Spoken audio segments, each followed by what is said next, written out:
Punjabi translation of The March King by Catherine Little Bakeless. John Philip Sosa stood on the corner with his mother watching a parade pass by. The United States Marine Band was rapidly coming closer to where they stood.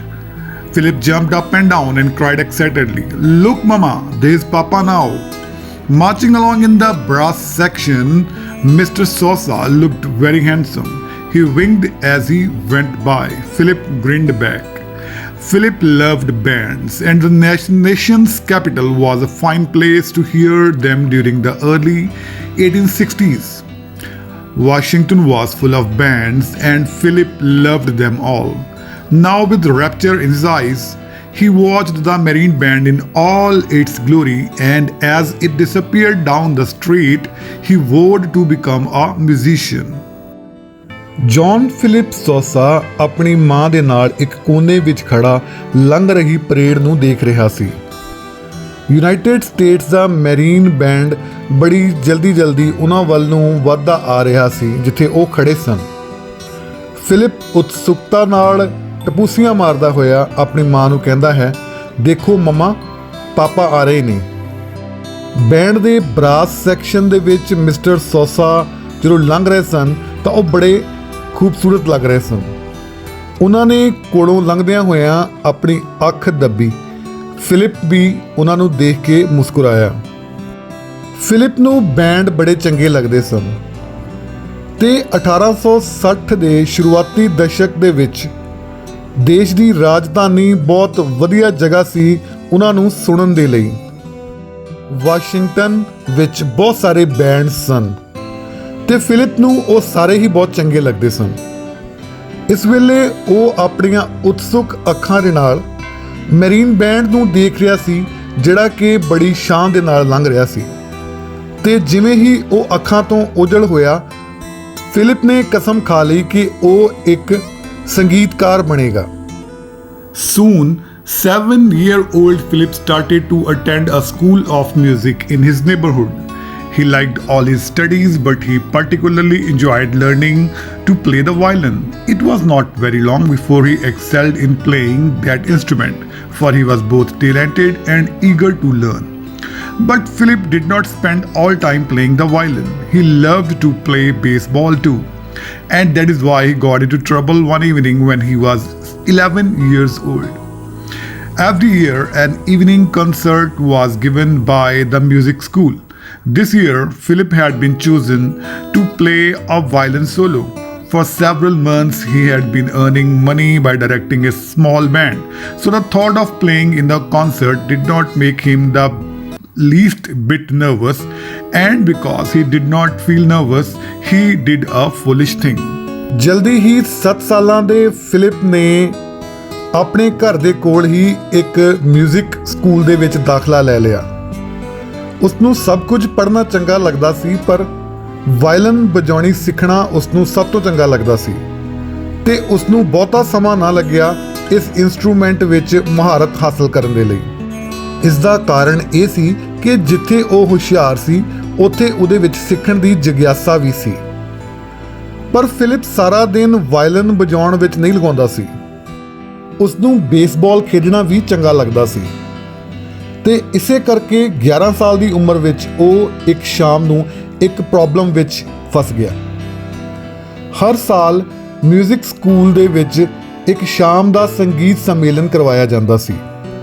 ਇਸ ਸਾਲ Philip ਨੂੰ violin ਦੀ solo item ਪੇਸ਼ ਕਰਨ ਲਈ ਚੁਣਿਆ ਗਿਆ ਸੀ।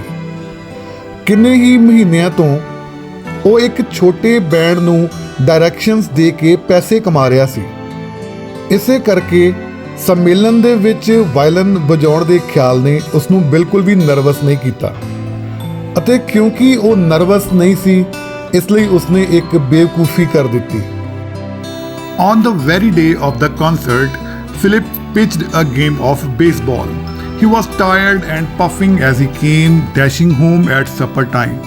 Dirt was streaked across his moist forehead. His clothes were dusty and wrinkled. "I am starved," he cried as he passed the kitchen on his way upstairs. There was no answer, and suddenly Philip realized that something was wrong. The house was so quiet that he could hear the slow ticking of the big clock in the hall. "Where is everybody?" he yelled. Puzzled by the silence of the household, Philip ran into the kitchen. On a table, he found some sandwiches and a note from his mother. She had been called away very suddenly by the illness of a friend. She would not be back until late evening. Philip looked at the clock. He would have to hurry to get to the concert on time. He washed, gobbled his sandwich, and ran to his room to dress. He looked for a shirt in the drawer where his clean laundry was kept. The drawer was empty. The laundry had not come back. "Oh," Philip moaned forlornly. "What shall I do? I can't play without a clean shirt." Suddenly, Philip realized that he ought to tell his music teacher, Professor Esputa, at once. He ran over the school and gasped out his story. At first, the professor scowled with concern, but then he said, "That's all right. Run to my house. Tell my wife to give you one of my shirts." Program ਵਾਲੇ ਦਿਨ ਉਹ baseball ਦੀ game ਖੇਡਣ ਚਲਾ ਗਿਆ। ਜਦ ਉਹ ਰਾਤ ਦੇ ਖਾਣੇ ਲਈ ਘਰ ਆਇਆ ਤਾਂ ਥੱਕਿਆ ਹੋਇਆ ਸੀ ਅਤੇ ਉਸ ਨੂੰ ਸਾਹ ਚੜਿਆ ਹੋਇਆ ਸੀ। ਉਸ ਦੇ ਗਿੱਲੇ ਮੱਥੇ ਤੇ ਧੂੜ ਜੰਮੀ ਹੋਈ ਸੀ। ਉਸ ਦੇ ਕੱਪੜੇ ਗੰਦੇ ਸਨ ਤੇ ਉਹਨਾਂ ਉੱਪਰ ਸੜੀਆਂ ਪਈਆਂ ਹੋਈਆਂ ਸਨ। ਪੌੜੀਆਂ ਵੱਲ ਨੂੰ ਜਾਂਦਾ ਹੋਇਆ ਜਦੋਂ ਉਹ ਰਸੋਈ ਦੇ ਮੂਹਰੇੋਂ ਲੰਘਦਾ ਹੈ ਤਾਂ ਉੱਚੀ ਦੇਣੀ ਕਹਿੰਦਾ ਹੈ, "ਮੈਨੂੰ ਭੁੱਖ ਲੱਗੀ ਹੈ।"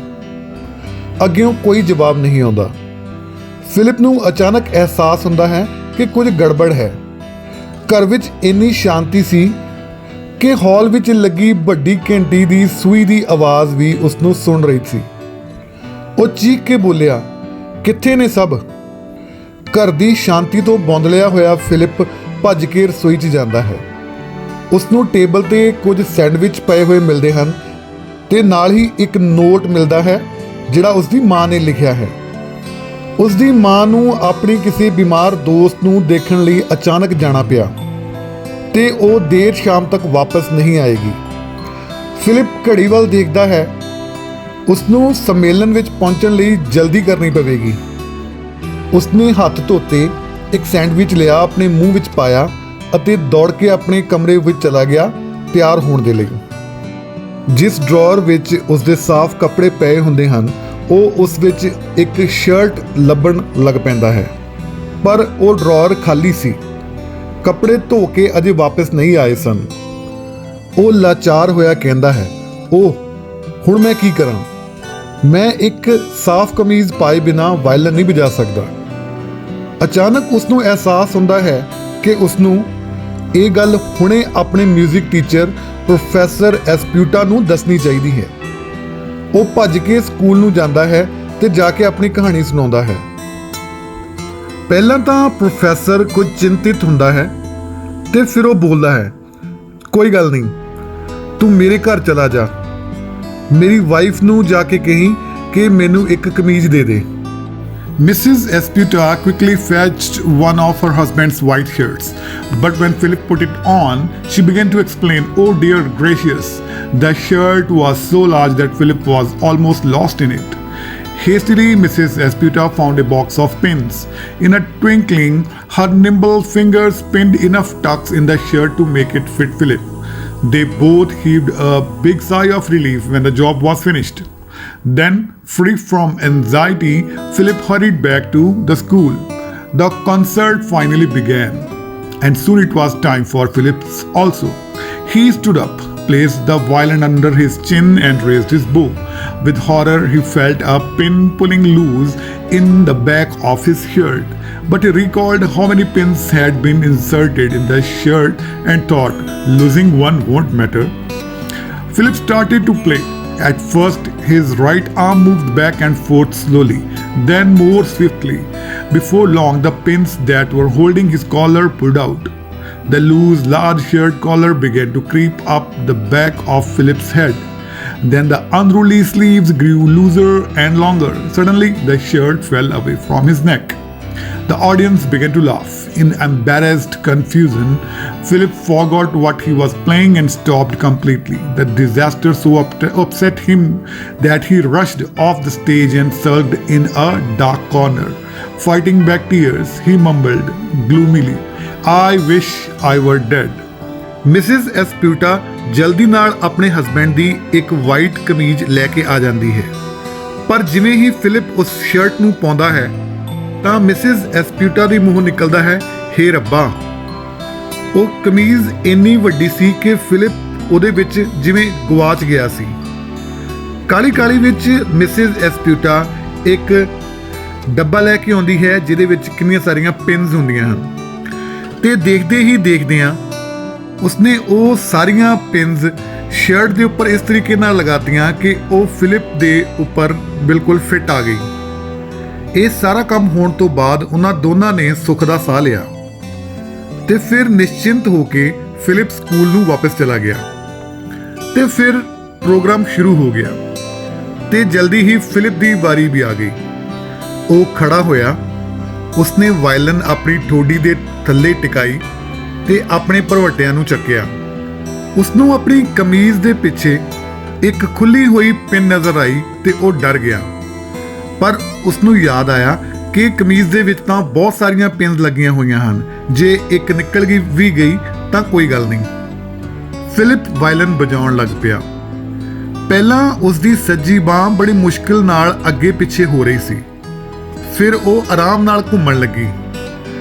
ਅਜੇ ਕੁਝ ਦੇਰ ਹੀ ਹੋਈ ਸੀ ਕਿ ਉਹ ਪਿੰਸ ਜਿਹੜੀਆਂ ਉਹਦੇ ਕਾਲਰ ਵਿੱਚ ਲੱਗੀਆਂ ਹੋਈਆਂ ਸਨ ਉਹ ਬਾਹਰ ਨਿਕਲਣ ਲੱਗ ਪਈਆਂ ਤੇ ਕਮੀਜ਼ ਦਾ ਵੱਡਾ ਸਾਰਾ ਕਾਲਰ ਫਿਲਿਪ ਦੀ ਗਰਦਨ ਦੇ ਪਿੱਛੇ ਲਟਕਣ ਲੱਗ ਪਿਆ। ਇਸ ਤੋਂ ਬਾਅਦ ਉਸ ਦੀਆਂ ਬਾਹਾਂ ਦੀਆਂ ਪਿੰਸ ਵੀ ਨਿਕਲ ਗਈਆਂ ਤੇ ਸ਼ਰਟ ਦੀਆਂ ਲੰਬੀਆਂ ਬਾਹਾਂ ਨਜ਼ਰ ਆਉਣ ਲੱਗ ਪਈਆਂ ਤੇ ਫਿਰ ਅਚਾਨਕ ਉਸ ਦੀ ਕਮੀਜ਼ ਉਸ ਦੀ ਧੌਣ ਤੋਂ ਪਿੱਛੋਂ ਡਿੱਗ ਪਈ। ਦਰਸ਼ਕ ਹੱਸਣ ਲੱਗ ਪਏ। ਸ਼ਰਮਿੰਦਗੀ ਤੇ ਕਨਫਿਊਜ਼ਨ ਦੇ ਵਿੱਚ ਫਿਲਿਪ ਭੁੱਲ ਗਿਆ ਕਿ ਉਹ ਕੀ ਵਜਾ ਰਿਹਾ ਸੀ ਤੇ ਉਸਨੇ ਵਜਾਉਣਾ ਬਿਲਕੁਲ ਬੰਦ ਕਰ ਦਿੱਤਾ। ਇਸ ਘਟਨਾ ਨੇ ਉਸਨੂੰ ਇੰਨਾ ਅਪਸੈਟ ਕਰ ਦਿੱਤਾ ਕਿ ਉਹ ਸਟੇਜ ਤੋਂ ਉਤਰ ਗਿਆ ਤੇ ਇੱਕ ਹਨੇਰੇ ਕੋਨੇ ਵਿੱਚ ਜਾ ਕੇ ਬੈਠ ਗਿਆ। ਵਗ ਰਹੇ ਹੰਝੂਆਂ ਨੂੰ ਰੋਕਦਾ ਹੋਇਆ ਉਹ ਕਹਿੰਦਾ ਹੈ, ਕਾਸ਼ ਮੈਂ ਮਰ ਜਾਵਾਂ। Refreshments were served after the concert, but Philip was too busy to have any. He mingled with the crowd as quickly as he could, hoping to avoid Mr. Esputa. After a wistful look at the ice cream, Philip was about to slink out when a booming voice behind him scoffed, "Well, Philip, you made a nice mess of it." Philip turned and found himself face to face with his glowering teacher. With no sympathy for poor Philip, Mr. Esputa continued unreasonably, "No refreshments for you. You should not have spent the day playing ball. You should have been preparing for the important work of the evening. You ought to be ashamed." Philip hung his head, sighed heavily, and trudged home. The incident left such an impression on him that he always remembered it. He never again tried to mix work and play. ਸੰਮੇਲਨ ਤੋਂ ਬਾਅਦ ਖਾਣ ਪੀਣ ਦਾ ਸਮਾਨ ਵੰਡਿਆ ਜਾ ਰਿਹਾ ਸੀ, ਪਰ ਫਿਲਿਪ ਇੰਨਾ ਵਿਅਸਤ ਸੀ ਕਿ ਉਹਨੇ ਕੁਝ ਨਾ ਲਿਆ। ਮਿਸਟਰ ਐਸਪਿਊਟਾ ਤੋਂ ਬਚਣ ਲਈ ਉਹ ਭੀੜ ਦੇ ਵਿੱਚ ਵੜ ਗਿਆ, ਪਰ ਜਦ ਉਸ ਦੀ ਨਿਗਾਹ ਆਈਸਕ੍ਰੀਮ ਤੇ ਪਈ ਤਾਂ ਉਹ ਉਧਰ ਨੂੰ ਵਧਣ ਲੱਗਾ। ਇੰਨੇ ਨੂੰ ਪਿੱਛੋਂ ਇੱਕ ਭਾਰੀ ਭਰਕਮ ਆਵਾਜ਼ ਨੇ ਉਸ ਨੂੰ ਰੋਕਿਆ, "ਤੂੰ ਚੰਗਾ ਬੇੜਾ ਗਰਕ ਕੀਤਾ ਫਿਲਿਪ।" ਉਹ ਜਦ ਮੁੜਿਆ ਤਾਂ ਉਸਨੇ ਦੇਖਿਆ ਕਿ ਉਸਦਾ ਟੀਚਰ ਗੁੱਸੇ ਨਾਲ ਲਾਲ ਪੀਲਾ ਉਹਦੇ ਸਾਹਮਣੇ ਖੜਾ ਹੈ। ਵਿਚਾਰੇ ਫਿਲਿਪ ਉੱਪਰ ਬਿਨਾਂ ਕੋਈ ਤਰਸ ਦਿਖਾਇਆ ਮਿਸਟਰ ਐਸਪਿਊਟਾ ਬੋਲੇ, "ਤੇਰੇ ਲਈ ਕੋਈ ਖਾਣਾ ਨਹੀਂ ਹੈ। ਤੈਨੂੰ ਅੱਜ ਮੈਚ ਨਹੀਂ ਖੇਡਣਾ ਚਾਹੀਦਾ ਸੀ, ਸਗੋਂ ਸਾਰਾ ਦਿਨ ਤਿਆਰੀ ਕਰਨੀ ਚਾਹੀਦੀ ਸੀ ਇਸ ਇੰਪੋਰਟੈਂਟ ਕੰਮ ਦੀ। ਤੈਨੂੰ ਸ਼ਰਮ ਆਉਣੀ ਚਾਹੀਦੀ ਹੈ।" ਫਿਲਿਪ ਸਿਰ ਸੁੱਟ ਕੇ ਹੌਂਕੇ ਲੈਂਦਾ ਆਪਣੇ ਘਰ ਨੂੰ ਚੱਲ ਪਿਆ। But that was not the last time that he got himself into trouble with Mr. Esputa. One day, when Philip was 12, both he and his teacher were feeling tired and cross. They got into a heated argument over a trifle. As a result, Philip returned home convinced that he no longer wanted to take music lessons. He discussed the matter with his father. "Well," commented Mr. Sosa, It seems that you don't want to be a musician. Is there anything else you would prefer to be? Yes, said Philip, I want to be a baker. Mr. Sosa's eyebrows flew up. A baker? He asked in surprise. Yes, a baker, Philip answered firmly. If that's what you want, replied Mr. Sosa, I'll see what I can do to get you a suitable position in a bakery. I'll go and attend to it right away. And he went out of the house. Soon Mr. Sosa came back. Well, son, he informed Philip, I have been talking to Charlie the baker. His shop is a few blocks away and he will be glad to teach you how to bake bread and pies. He is expecting you tonight at 8:30. Good, said Philip, but with little enthusiasm. ਜਦ ਉਹ mister ਐਸਪਿਊਟਾ ਦੇ ਨਾਲ ਕਿਸੇ ਸਮੱਸਿਆ 'ਚ ਪਿਆ ਹੋਵੇ। ਇੱਕ ਵਾਰ ਦੀ ਗੱਲ ਹੈ, ਉਹ 12 ਸਾਲਾਂ ਦਾ ਸੀ। ਉਹ ਤੇ ਉਸ ਦਾ ਟੀਚਰ ਦੋਨੋਂ ਹੀ ਥੱਕੇ ਟੁੱਟੇ ਹੋਏ ਸਨ। ਦੋਨਾਂ ਦੀ ਕਿਸੇ ਗੱਲ ਦੇ ਉੱਤੇ ਬਹਿਸ ਹੋ ਗਈ। ਸਿੱਟੇ ਵਜੋਂ ਫਿਲਿਪ ਨੇ ਇਹ ਫੈਸਲਾ ਕਰ ਲਿਆ ਕਿ ਉਹ ਹੁਣ ਸੰਗੀਤ ਨਹੀਂ ਸਿੱਖੇਗਾ। ਉਸਨੇ ਇਹ ਮਸਲਾ ਆਪਣੇ ਪਿਤਾ ਨਾਲ ਸਾਂਝਾ ਕੀਤਾ। ਮਿਸਟਰ ਸੋਸਾ ਨੇ ਕਿਹਾ, ਇੰਜ ਲੱਗਦਾ ਹੈ ਕਿ ਤੂੰ ਹੁਣ ਸੰਗੀਤਕਾਰ ਬਣਨਾ ਨਹੀਂ ਚਾਹੁੰਦਾ। ਕੁਝ ਹੋਰ ਇੱਦਾਂ ਦਾ ਹੈ ਜੋ ਤੂੰ ਕਰਨਾ ਚਾਹੇਂਗਾ? ਫਿਲਿਪ ਨੇ ਬੜੇ ਠਰਮੇ ਨਾਲ ਜਵਾਬ ਦਿੱਤਾ, ਹਾਂਜੀ, ਮੈਂ ਇੱਕ ਬੇਕਰ ਬਣਨਾ ਚਾਹੁੰਦਾ ਹਾਂ। ਮਿਸਟਰ ਸੋਸਾ ਨੇ ਬੜੇ ਹੈਰਾਨ ਹੋ ਕੇ ਉਸ ਨੂੰ ਪੁੱਛਿਆ, ਇੱਕ ਬੇਕਰ? ਫਿਲਿਪ ਨੇ ਫਿਰ ਜਵਾਬ ਦਿੱਤਾ, ਹਾਂ, ਇੱਕ ਬੇਕਰ। ਮਿਸਟਰ ਸੋਸਾ ਨੇ ਜਵਾਬ ਦਿੱਤਾ, ਜੇਕਰ ਤੂੰ ਇਹੀ ਚਾਹੁੰਦਾ ਹੈ ਤਾਂ ਮੈਂ ਕਿਸੇ ਬੇਕਰੀ ਦੇ ਵਿੱਚ ਤੇਰੇ ਲਈ ਕੋਈ ਜਗ੍ਹਾ ਦੇਖਦਾ ਹਾਂ। ਮੈਂ ਹੁਣੇ ਜਾ ਕੇ ਤੇਰੇ ਲਈ ਕੁਝ ਕੰਮ ਦੇਖਦਾ ਹਾਂ। ਤੇ ਉਹ ਘਰੋਂ ਚਲੇ ਗਏ। ਜਲਦੀ ਹੀ ਮਿਸਟਰ ਸੋਸਾ ਵਾਪਸ ਆ ਗਏ ਤੇ ਉਹ ਆ ਕੇ ਬੋਲੇ, ਦੇਖ ਪੁੱਤਰ, ਮੇਰੀ ਚਾਰਲੀ ਜਿਹੜਾ ਕਿ ਬੇਕਰ ਹੈ ਉਹਦੇ ਨਾਲ ਗੱਲ ਹੋਈ ਹੈ। ਉਹਦੀ ਦੁਕਾਨ ਕੁਝ ਹੀ ਘਰ ਛੱਡ ਕੇ ਹੈ ਤੇ ਉਸ ਨੂੰ ਬੜੀ ਖੁਸ਼ੀ ਹੋਏਗੀ ਤੈਨੂੰ ਬ੍ਰੈਡ ਤੇ ਪਾਈ ਬਣਾਉਣਾ ਸਿਖਾ ਕੇ। ਉਸਨੇ ਤੈਨੂੰ ਅੱਜ ਰਾਤ 8:30 ਵਜੇ ਬੁਲਾਇਆ ਹੈ। ਬਹੁਤ ਵਧੀਆ, ਫਿਲਿਪ ਬੋਲਿਆ, ਪਰ ਉਹਦੇ ਵਿੱਚ ਜੋਸ਼ ਕੁਝ ਘੱਟ ਨਜ਼ਰ ਆ ਰਿਹਾ ਸੀ। Mr. Sosa put his hand on Philip's shoulder and continued more seriously. Philip, I have noticed that bakers are not always well educated. I believe that it would be profitable for you to educate yourself beyond the level of most bakers. Perhaps you will then be more successful in your business. For this reason, I must insist that you keep on with your education even though you stop taking your music lessons. When you have finished school, you can become a full-time baker. Philip willingly agreed to continue his education. At 8:30 that evening, Philip went to the bakery. There he watched the bakers at work, mixing bread and making pies. Everything he saw was new to him, and for a while it seemed very interesting. The bakers impressed Philip with their speed and skills, and he was amazed at the amount of bread that was being made. Later he grew tired and slept while the bread was baking. Mister Sosa ਨੇ ਆਪਣਾ ਹੱਥ Philip ਦੇ ਮੋਢੇ ਉੱਪਰ ਰੱਖਿਆ ਤੇ ਬੜੀ ਹੀ ਗੰਭੀਰਤਾ ਨਾਲ ਉਸ ਨੂੰ ਕਿਹਾ, ਫਿਲਿਪ, ਮੈਂ ਇਹ ਦੇਖਿਆ ਹੈ ਕਿ ਬੇਕਰਜ਼ ਇੰਨੇ ਪੜ੍ਹੇ ਲਿਖੇ ਨਹੀਂ ਹੁੰਦੇ। ਮੈਨੂੰ ਇਹ ਲੱਗਦਾ ਹੈ ਕਿ ਇਹ ਤੇਰੇ ਲਈ ਫਾਇਦੇਮੰਦ ਹੋਏਗਾ ਜੇਕਰ ਤੂੰ ਕਿਸੇ ਬੇਕਰ ਨਾਲੋਂ ਜ਼ਿਆਦਾ ਪੜ੍ਹਿਆ ਲਿਖਿਆ ਹੋਵੇਂ। ਸ਼ਾਇਦ ਫਿਰ ਤੂੰ ਆਪਣੇ ਵਪਾਰ ਵਿੱਚ ਜ਼ਿਆਦਾ ਕਾਮਯਾਬ ਹੋ ਜਾਵੇਂ। ਇਸ ਲਈ ਮੈਂ ਤੈਨੂੰ ਜ਼ੋਰ ਦੇ ਕੇ ਕਹਾਂਗਾ ਕਿ ਤੂੰ ਆਪਣੀ ਪੜ੍ਹਾਈ ਜਾਰੀ ਰੱਖ, ਭਾਵੇਂ ਕਿ ਤੂੰ ਸੰਗੀਤ ਨਹੀਂ ਸਿੱਖਣਾ ਚਾਹੁੰਦਾ। ਜਦੋਂ ਤੇਰੀ ਸਕੂਲ ਦੀ ਪੜ੍ਹਾਈ ਪੂਰੀ ਹੋ ਜਾਏਗੀ ਫਿਰ ਤੂੰ ਸਾਰਾ ਸਮਾਂ ਬੇਕਰੀ 'ਤੇ ਹੀ ਲਾ ਲਈ। ਫਿਲਿਪ ਸਵੈ ਇੱਛਾ ਨਾਲ ਆਪਣੀ ਪੜ੍ਹਾਈ ਜਾਰੀ ਰੱਖਣ ਲਈ ਤਿਆਰ ਹੋ ਗਿਆ। ਉਸ ਦਿਨ ਸ਼ਾਮ 8:30 ਵਜੇ ਫਿਲਿਪ ਬੇਕਰੀ ਪਹੁੰਚ ਗਿਆ।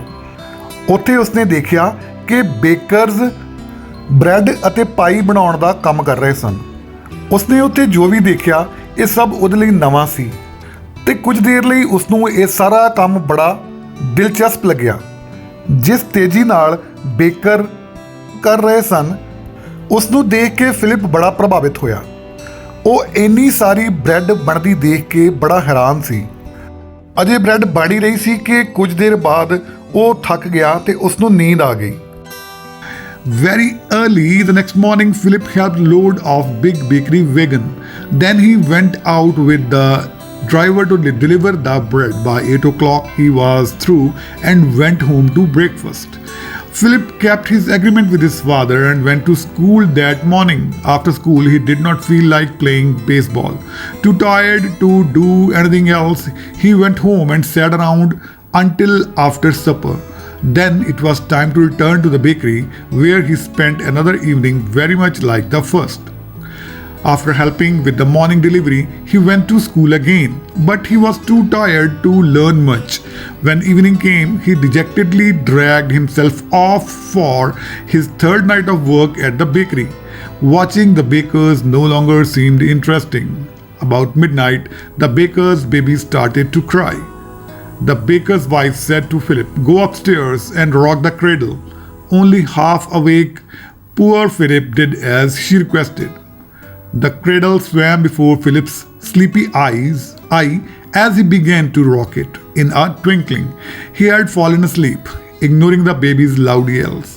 When the baby continued to cry, its mother ran upstairs to see what was wrong. She aroused Philip and scolded him. ਅਗਲੀ ਸਵੇਰ ਤੜਕੇ ਫਿਲਿਪ ਨੇ ਬੇਕਰੀ ਵਾਲੀ ਵੱਡੀ ਗੱਡੀ ਵਿੱਚ ਸਮਾਨ ਲੱਦਣ ਦਾ ਕੰਮ ਕੀਤਾ। ਫਿਰ ਉਹ ਡਰਾਈਵਰ ਨਾਲ ਬੈਠ ਕੇ ਬ੍ਰੈਡ ਨੂੰ ਡਿਲੀਵਰ ਕਰਨ ਦੇ ਲਈ ਗਿਆ। 8 ਵਜੇ ਤੱਕ ਉਸ ਦਾ ਕੰਮ ਮੁੱਕ ਗਿਆ ਅਤੇ ਉਹ ਘਰ ਚੱਲ ਪਿਆ ਨਾਸ਼ਤਾ ਕਰਨ ਦੇ ਲਈ। ਫਿਲਿਪ ਆਪਣੇ ਪਿਤਾ ਨਾਲ ਕੀਤਾ ਹੋਇਆ ਵਾਅਦਾ ਨਿਭਾਉਂਦਿਆਂ ਉਸ ਦਿਨ ਸਵੇਰ ਨੂੰ ਸਕੂਲ ਵੀ ਗਿਆ। ਸਕੂਲ ਤੋਂ ਬਾਅਦ ਉਸ ਦਾ ਬੇਸਬਾਲ ਖੇਡਣ ਨੂੰ ਦਿਲ ਨਾ ਕੀਤਾ। ਉਹ ਇੰਨਾ ਥੱਕਿਆ ਹੋਇਆ ਸੀ ਕਿ ਕੁਝ ਹੋਰ ਨਾ ਕਰ ਪਾਇਆ ਅਤੇ ਰਾਤ ਦੇ ਖਾਣੇ ਤੱਕ ਉਹ ਇੰਝ ਹੀ ਬੈਠਾ ਰਿਹਾ।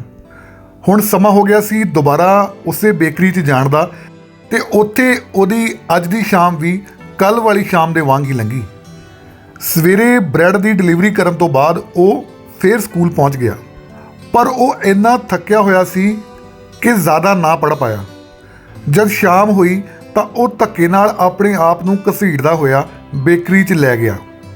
ਹੁਣ ਉਸ ਨੂੰ ਬੇਕਰਸ ਨੂੰ ਕੰਮ ਕਰਦਿਆਂ ਦੇਖ ਕੇ ਕੋਈ ਮਜ਼ਾ ਨਹੀਂ ਆ ਰਿਹਾ ਸੀ।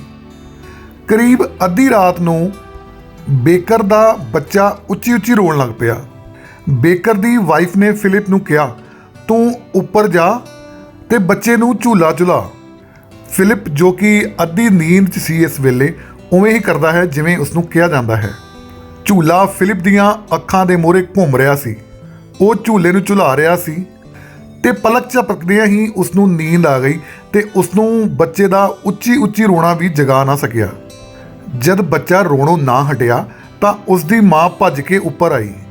ਉਸਨੇ ਫਿਲਿਪ ਨੂੰ ਜਗਾਇਆ ਅਤੇ ਉਸ ਨੂੰ ਝਿੜਕਿਆ। When Philip got home after delivering bread on the third morning, he was utterly exhausted. His father said, "How do you feel this morning?" But Philip felt sound asleep before he could answer. In a low voice, Mr. Sosa murmured instructions to Mrs. Sosa. "Give the lad some breakfast and put him to bed. Let him sleep all day." That evening, he said to his son, "Of course, you still want to be a baker, don't you, Philip?" "No," groaned the weary boy. "I would rather die than be a baker." Then concluded his father gently, "I think that the only practical course of action is to make up with Espita and start your music lessons again." After that, Philip and his music teacher became the best friends. The youngster studied hard, and because he possessed remarkable ability, he had gained a reputation as a fine violin player by the time he was 13 years old. ਜਦ ਤੀਜੀ ਸਵੇਰ bread deliver ਕਰਨ ਤੋਂ ਬਾਅਦ Philip ਘਰ ਪਹੁੰਚਿਆ ਤਾਂ ਉਹ ਬੁਰੀ ਤਰ੍ਹਾਂ ਥੱਕਿਆ ਹੋਇਆ ਸੀ। ਉਸਦੇ ਪਿਤਾ ਨੇ ਉਸ ਨੂੰ ਪੁੱਛਿਆ, "ਅੱਜ ਕਿਵੇਂ ਮਹਿਸੂਸ ਕਰ ਰਹੇ ਹੈ?" ਪਰ ਇਸ ਤੋਂ ਪਹਿਲਾਂ ਕਿ ਫਿਲਿਪ ਕੋਈ ਜਵਾਬ ਦਿੰਦਾ, ਉਸ ਨੂੰ ਗਹਿਰੀ ਨੀਂਦ ਆ ਚੁੱਕੀ ਸੀ। ਬੜੀ ਧੀਮੀ ਆਵਾਜ਼ ਵਿੱਚ ਮਿਸਟਰ ਸੋਸਾ ਨੇ ਮਿਸਿਸ ਸੋਸਾ ਨੂੰ ਕਿਹਾ, "ਇਸ ਨੂੰ ਕੁਝ ਖਾਣ ਨੂੰ ਦੇ ਤੇ ਬੈੱਡ 'ਤੇ ਲਿਟਾ ਦੇ। ਉਸ ਨੂੰ ਅੱਜ ਸਾਰਾ ਦਿਨ ਸੌਂ ਲੈਣ ਦੇ।" ਸ਼ਾਮ ਨੂੰ ਮਿਸਟਰ ਸੋਸਾ ਨੇ ਫਿਲਿਪ ਨੂੰ ਪੁੱਛਿਆ, "ਇਹ ਤਾਂ ਫਿਰ ਪੱਕੀ ਗੱਲ ਆ ਕਿ ਤੂੰ ਬੇਕਰ ਹੀ ਬਣਨਾ ਚਾਹੁੰਦਾ ਫਿਲਿਪ, ਹੈ ਨਾ?" ਥੱਕੇ ਟੁੱਟੇ ਹੋਏ ਫਿਲਿਪ ਨੇ ਦੱਬੀ ਹੋਈ ਆਵਾਜ਼ ਦੇ ਵਿੱਚ ਕਿਹਾ, "ਨਹੀਂ, ਇੱਕ ਬੇਕਰ ਬਣਨ ਨਾਲੋਂ ਤਾਂ ਮਰਨਾ ਚੰਗਾ ਹੈ।" ਉਸਦੇ ਪਿਤਾ ਨੇ ਬੜੇ ਆਰਾਮ ਨਾਲ ਉਸ ਨੂੰ ਕਿਹਾ, "ਤਾਂ ਫਿਰ ਮੈਨੂੰ ਲੱਗਦਾ ਹੈ ਕਿ ਤੇਰੇ ਲਈ ਇਹੀ ਸਹੀ ਹੋਏਗਾ ਕਿ ਤੂੰ ਮਿਸਟਰ ਐਸਪਿਊਟਾ ਦੇ ਨਾਲ ਗੱਲਬਾਤ ਕਰਕੇ ਦੁਬਾਰਾ ਮਿਊਜ਼ਿਕ ਦੀਆਂ ਕਲਾਸਾਂ ਲੈਣੀਆਂ ਸ਼ੁਰੂ ਕਰ। ਇਸ ਘਟਨਾ ਤੋਂ ਬਾਅਦ ਫਿਲਿਪ ਅਤੇ ਉਸ ਦਾ ਟੀਚਰ ਬੈਸਟ ਫਰੈਂਡਸ ਬਣ ਗਏ, ਕਿਉਂਕਿ ਫਿਲਿਪ ਇੱਕ ਹੁਸ਼ਿਆਰ ਵਿਦਿਆਰਥੀ ਸੀ ਅਤੇ ਉਹਦੇ ਵਿੱਚ ਅਸੀਮ ਕਾਬਲੀਅਤ ਸੀ, ਜਿਸ ਦੇ ਕਾਰਨ ਉਹ ਸਿਰਫ 13 ਸਾਲ ਦੀ ਉਮਰ ਵਿੱਚ ਹੀ ਇੱਕ ਵਧੀਆ ਵਾਇਲਨ ਵਾਦਕ ਦੇ ਰੂਪ ਵਿੱਚ ਮਸ਼ਹੂਰ ਹੋ ਗਿਆ। One day, while Philip was busy practicing, a man came to the door. He said, "I have been listening for 5 minutes. You play the violin very nicely. Won't you come in?" asked Philip. "Thank you, I will," said the man. He stepped inside and continued, "Have you ever thought about joining a circus?" "Why, no, sir," said Philip in surprise. "I am the leader of the band in the circus that is showing near Pennsylvania Avenue," said the man. "If you should care to join us, I would be most happy to employ you." Visions of a wonderful life in the circus flashed through Philip's mind. "I would like to do it," he said wistfully, "but I don't think my father would let me go." "Don't tell him," said the man. The circus man's suggestion shocked Philip. "Oh, I couldn't just go off without asking him," Philip answered. "But often fathers don't understand what a very fine future there is for a boy who is traveling with a circus." The man argued. "I'll tell you what to do. Tomorrow night you bring your fiddle and go along with us when we leave. After we have been away for a day or two, you can write to your father and tell him what a wonderful time you are having. Perhaps he won't interfere then. Otherwise, if you tell him now, he might forbid you to go." Philip finally agreed to report the following night. The more he thought about his decision and about the glory in the store for him, the more elated he felt. At last, he could keep quiet no longer. He went next door to see his best friend. ਇੱਕ ਦਿਨ ਜਦ Philip practice ਕਰਨ ਦੇ ਵਿੱਚ ਵਿਅਸਤ ਸੀ ਤਾਂ ਇੱਕ ਆਦਮੀ ਦਰਵਾਜ਼ੇ ਤੇ ਆਇਆ ਅਤੇ ਬੋਲਿਆ, "ਮੈਂ ਪਿਛਲੇ 5 ਮਿੰਟ ਤੋਂ ਤੈਨੂੰ ਸੁਣ ਰਿਹਾ ਹਾਂ, ਤੂੰ ਵਾਇਲਨ ਬਹੁਤ ਸੋਹਣੀ ਵਜਾਉਂਦਾ ਹੈ।" ਫਿਲਿਪ ਨੇ ਕਿਹਾ, "ਤੂੰ ਅੰਦਰ ਨਹੀਂ ਆਏਂਗਾ?" ਉਸ ਆਦਮੀ ਨੇ ਉਸ ਦਾ ਧੰਨਵਾਦ ਕੀਤਾ ਤੇ ਅੰਦਰ ਆ ਗਿਆ। ਉਸਨੇ ਫਿਲਿਪ ਨੂੰ ਪੁੱਛਿਆ, "ਤੂੰ ਕਦੇ ਸਰਕਸ ਵਿੱਚ ਸ਼ਾਮਿਲ ਹੋਣ ਬਾਰੇ ਨਹੀਂ ਸੋਚਿਆ?" ਫਿਲਿਪ ਨੇ ਹੈਰਾਨ ਹੋ ਕੇ ਜਵਾਬ ਦਿੱਤਾ, "ਨਹੀਂ ਤਾਂ ਕਿਉਂ?" ਉਹ ਆਦਮੀ ਬੋਲਿਆ, "ਮੈਂ ਇੱਕ ਸਰਕਸ ਦੇ ਬੈਂਡ ਦਾ ਮੁਖੀ ਹਾਂ, ਜਿਹੜੀ ਕਿ ਪੈਂਸਿਲਵੇਨੀਆ ਲਾਗੇ ਲੱਗੀ ਹੋਈ ਹੈ। ਜੇ ਤੂੰ ਸਾਡੇ ਨਾਲ ਕੰਮ ਕਰਨਾ ਚਾਹੇ ਤਾਂ ਮੈਨੂੰ ਬੜੀ ਖੁਸ਼ੀ ਹੋਏਗੀ ਤੈਨੂੰ ਇਹ ਨੌਕਰੀ ਦਿੰਦੇ ਹੋਏ। ਹੁਣ ਫਿਲਿਪ ਦੀਆਂ ਅੱਖਾਂ ਮੂਹਰੇ ਸਰਕਸ ਦੇ ਖੂਬਸੂਰਤ ਨਜ਼ਾਰੇ ਮੰਡਰਾਉਣ ਲੱਗੇ। ਉਹ ਬੋਲਿਆ, "ਮੈਂ ਇਹ ਕੰਮ ਕਰਨਾ ਚਾਹੁੰਦਾ ਹਾਂ, ਪਰ ਮੈਨੂੰ ਨਹੀਂ ਲੱਗਦਾ ਕਿ ਮੇਰੇ ਪਿਤਾ ਜੀ ਮੈਨੂੰ ਜਾਣ ਦੇਣਗੇ। ਉਹ ਆਦਮੀ ਬੋਲਿਆ, "ਤਾਂ ਫਿਰ ਤੂੰ ਆਪਣੇ ਪਿਤਾ ਨੂੰ ਦੱਸ ਹੀ ਨਾ। ਸਰਕਸ ਵਾਲੇ ਵਿਅਕਤੀ ਦੀ ਸਲਾਹ ਸੁਣ ਕੇ ਫਿਲਿਪ ਨੂੰ ਝਟਕਾ ਲੱਗਾ। ਉਹ ਬੋਲਿਆ, "ਮੈਂ ਇੱਦਾਂ ਬਿਨਾਂ ਪੁੱਛੇ ਨਹੀਂ ਜਾ ਸਕਦਾ। ਉਸ ਵਿਅਕਤੀ ਨੇ ਦਲੀਲ ਦਿੰਦਿਆਂ ਕਿਹਾ ਕਿ ਪਿਤਾ ਨੂੰ ਨਹੀਂ ਪਤਾ ਹੁੰਦਾ ਕਿ ਇੱਕ ਸਰਕਸ ਦੇ ਨਾਲ ਯਾਤਰਾ ਕਰਨਾ ਕਿੰਨਾ ਵਧੀਆ ਭਵਿੱਖ ਬਣਾ ਸਕਦਾ ਹੈ। ਕੱਲ੍ਹ ਰਾਤ ਤੂੰ ਆਪਣੀ ਵਾਇਲਨ ਲੈ ਆਈ ਤੇ ਸਾਡੇ ਨਾਲ ਚੱਲ ਪਈ। ਜਾਣ ਤੋਂ 1 ਜਾਂ 2 ਦਿਨ ਬਾਅਦ ਤੂੰ ਆਪਣੇ ਪਿਤਾ ਨੂੰ ਇੱਕ ਪੱਤਰ ਲਿਖ ਦੇਈਂ ਕਿ ਤੈਨੂੰ ਕਿੰਨਾ ਸ਼ਾਨਦਾਰ ਲੱਗ ਰਿਹਾ ਹੈ। ਸ਼ਾਇਦ ਫਿਰ ਉਹ ਦਖਲ ਅੰਦਾਜ਼ੀ ਨਾ ਕਰੇ, ਪਰ ਜੇਕਰ ਤੂੰ ਹੁਣ ਪੁੱਛੇਂਗਾ ਤਾਂ ਉਹ ਤੈਨੂੰ ਮਨਾ ਕਰ ਸਕਦੇ ਹਨ ਜਾਣ ਤੋਂ। ਫਿਲਿਪ ਅਗਲੀ ਰਾਤ ਜਾਣ ਲਈ ਮੰਨ ਗਿਆ। ਜਦੋਂ ਉਹ ਆਪਣੇ ਇਸ ਫੈਸਲੇ ਬਾਰੇ ਸੋਚਦਾ ਸੀ, ਉਸਦੇ ਪੈਰ ਜ਼ਮੀਨ 'ਤੇ ਨਹੀਂ ਸੀ ਲੱਗਦੇ। ਉਹ ਬਹੁਤੀ ਦੇਰ ਚੁੱਪ ਨਾ ਰਹਿ ਸਕਿਆ ਤੇ ਗੁਆਂਢ ਵਿੱਚ ਆਪਣੇ ਦੋਸਤ ਨੂੰ ਮਿਲਣ ਚਲਾ ਗਿਆ। Tingling with excitement, Philip told his secret. "I am going to join a circus tomorrow night, Ed. I'll make a lot of money and become the leader of a circus band." Then he cautioned Ed not to tell. Ed's eyebrows arched and his mouth flew open. The news impressed him greatly. It was so much on his mind that he accidentally let the secret out at supper time. Later that evening, after Ed was asleep, his mother paid a visit to Mrs. Sosa. The next morning, Philip lay in his bed dreaming a delightful dream about being the director of a big circus band. Suddenly, he heard his father's gentle voice saying, "Good morning, son." "Good morning, Papa," Philip replied. When you dress today, Mr. Sosa said, put on your Sunday clothes. Philip was certain that it was not Sunday, but he obeyed his father's request. As he went downstairs to eat breakfast, he kept wondering, why did Papa want me to put on my Sunday clothes? Mr. Sosa chatted with Philip in a friendly way until the end of the meal. Then he said abruptly, we will take a walk. ਉਤਸੁਕਤਾ ਨਾਲ ਚਹਿਕਦਾ ਹੋਇਆ Philip ਆਪਣੇ ਦੋਸਤ add ਨੂੰ ਆਪਣਾ secret ਦੱਸਦਾ ਹੈ। ਮੈਂ ਕੱਲ੍ਹ ਰਾਤ ਇੱਕ ਸਰਕਸ ਜੁਆਇਨ ਕਰਨ ਜਾ ਰਿਹਾ ਹਾਂ। ਮੈਂ ਬਹੁਤ ਸਾਰੇ ਪੈਸੇ ਕਮਾਵਾਂਗਾ ਤੇ ਇੱਕ ਦਿਨ ਸਰਕਸ ਬੈਂਡ ਦਾ ਲੀਡਰ ਬਣ ਜਾਵਾਂਗਾ। ਉਸਨੇ ਐਡ ਨੂੰ ਵਰਜਿਆ ਕਿ ਉਹ ਇਹ ਗੱਲ ਕਿਸੇ ਨੂੰ ਵੀ ਨਾ ਦੱਸੇ। ਫਿਲਿਪ ਦੀ ਗੱਲ ਸੁਣ ਕੇ ਐਡ ਦੀਆਂ ਅੱਖਾਂ ਤੇ ਮੂੰਹ ਦੋਨੋਂ ਹੀ ਖੁੱਲ੍ਹ ਗਏ।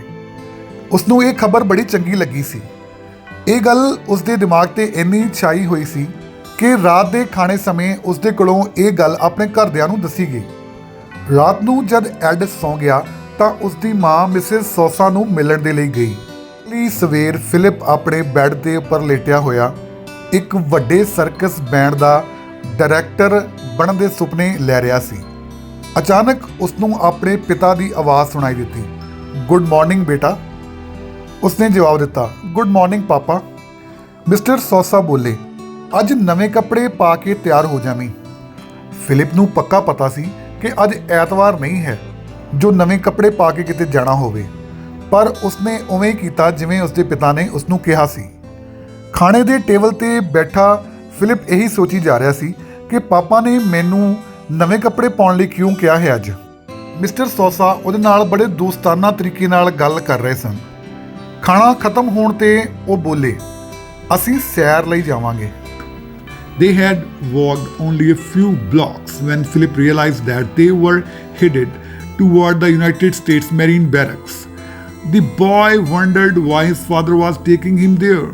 He soon learned within an hour Philip was enlisted as an apprentice to study music in the Marine Band. Mr. Sosa had confidence in his son's strange sense of duty. He knew the boy would not desert the Marines to run away with the circus. Years sped by and eventually John Philip Sosa became the leader of the Marine Band. This band is the official band of the President of the United States. Sosa served as bandmaster for 5 different presidents. During these years, the big band went abroad several times and became famous all over the world. Sosa also became famous as a composer. He wrote more than 100 marches and he was known as the March King.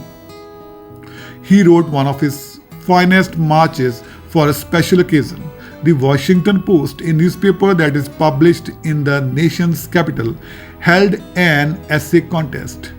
Prizes were offered for the best essays written by pupils in the Washington schools. ਉਹ ਅਜੇ ਕੁਝ ਦੂਰ ਹੀ ਗਏ ਸਨ ਕਿ Philip ਨੂੰ ਸਮਝ ਆ ਗਿਆ ਕਿ ਉਹ ਯੂਨਾਈਟਿਡ ਸਟੇਟਸ ਮੈਰੀਨ ਬੈਰਕਸ ਦੇ ਵੱਲ ਨੂੰ ਜਾ ਰਹੇ ਸਨ। ਉਹ ਹੈਰਾਨ ਹੋ ਰਿਹਾ ਸੀ ਕਿ ਉਸਦੇ ਪਿਤਾ ਉਸ ਨੂੰ ਉੱਥੇ ਕਿਉਂ ਲੈ ਕੇ ਜਾ ਰਹੇ ਹਨ। ਉਸ ਨੂੰ ਛੇਤੀ ਹੀ ਪਤਾ ਲੱਗ ਗਿਆ ਕਿ ਉਹ ਉੱਥੇ ਕਿਉਂ ਆਏ ਸਨ। 1 ਘੰਟੇ ਦੇ ਵਿੱਚ ਫਿਲਿਪ ਨੂੰ ਮੈਰੀਨ ਬੈਂਡ ਦੇ ਵਿੱਚ ਸੰਗੀਤ ਦੀ ਟ੍ਰੇਨਿੰਗ ਦੇ ਲਈ ਰੱਖ ਲਿਆ ਗਿਆ ਸੀ। ਮਿਸਟਰ ਸੋਸਾ ਨੂੰ ਆਪਣੇ ਪੁੱਤਰ ਦੀ ਕਰਮਸ਼ੀਲਤਾ ਦੇ ਉੱਪਰ ਬਹੁਤ ਵਿਸ਼ਵਾਸ ਸੀ। ਉਹਨਾਂ ਨੂੰ ਪਤਾ ਸੀ ਕਿ ਹੁਣ ਉਹ ਮੈਰਾਈਨਸ ਦੇ ਵਿੱਚੋਂ ਭੱਜ ਕੇ ਕਿਸੇ ਸਰਕਸ ਨੂੰ ਜੁਆਇਨ ਕਰਨ ਲਈ ਨਹੀਂ ਜਾ ਸਕਦਾ। ਸਾਲ ਗੁਜ਼ਰ ਗਏ ਤੇ ਅੰਤ ਨੂੰ ਫਿਲਿਪ ਸੋਸਾ ਮੈਰੀਨ ਬੈਂਡ ਦਾ ਲੀਡਰ ਬਣ ਗਿਆ। ਇਹ ਬੈਂਡ ਅਮਰੀਕਾ ਦੇ ਰਾਸ਼ਟਰਪਤੀ ਦਾ ਰਸਮੀ ਬੈਂਡ ਹੈ ਤੇ ਫਿਲਿਪ ਸੋਸਾ ਨੇ 5 ਵੱਖਰੇ ਰਾਸ਼ਟਰਪਤੀਆਂ ਲਈ ਬੈਂਡ ਮਾਸਟਰ ਦੀ ਸੇਵਾ ਨਿਭਾਈ। ਇਹਨਾਂ ਸਾਲਾਂ ਦੇ ਦੌਰਾਨ ਇਹ ਬੈਂਡ ਸੰਸਾਰ ਦੇ ਵੱਖ-ਵੱਖ ਦੇਸ਼ਾਂ ਵਿੱਚ ਗਿਆ ਤੇ ਵਰਲਡ ਫੇਮਸ ਵਿਸ਼ਵ ਪ੍ਰਸਿੱਧ ਹੋ ਗਿਆ। ਸੋਸਾ ਸੰਗੀਤ ਬਣਾਉਣ ਵਾਲਿਆਂ ਵਜੋਂ ਵੀ ਮਸ਼ਹੂਰ ਹੋ ਗਿਆ। ਉਸਨੇ 100 ਨਾਲੋਂ ਵੱਧ ਮਾਰਚ ਲਿਖੀਆਂ ਅਤੇ ਉਸ ਨੂੰ ਮਾਰਚ ਕਿੰਗ ਕਿਹਾ ਜਾਣ ਲੱਗ ਪਿਆ। ਉਸਨੇ ਇੱਕ ਖਾਸ ਮੌਕੇ ਲਈ ਆਪਣੀ ਸਭ ਤੋਂ ਵਧੀਆ ਮਾਰਚ ਲਿਖੀ। ਵਾਸ਼ਿੰਗਟਨ ਪੋਸਟ, ਜਿਹੜੀ ਕਿ ਵਾਸ਼ਿੰਗਟਨ ਦੀ ਬਹੁਤ ਹੀ ਪ੍ਰਮੁੱਖ ਅਖਬਾਰ ਹੈ, ਨੇ ਇੱਕ ਐਸੇ ਕੰਟੈਸਟ ਰੱਖਿਆ। ਵਾਸ਼ਿੰਗਟਨ ਦੇ ਸਕੂਲਾਂ ਵਿੱਚ ਜਿਹੜਾ ਵੀ ਵਿਦਿਆਰਥੀ ਸਭ ਤੋਂ ਵਧੀਆ ਐਸੇ ਲਿਖੇਗਾ ਉਸ ਨੂੰ ਇਨਾਮ ਮਿਲਣਾ ਸੀ। A big day was planned for awarding the prizes. One of the events was to be a program of music played by Marine Band. Sosa was asked to compose a march in honor of the happy occasion. The idea appealed to him greatly, so he set about composing this march. The great day finally came. The blue sky was dotted with fluffy clouds and the breeze was blowing. People poured into the area around the big band. Soon thousands were waiting to hear the music.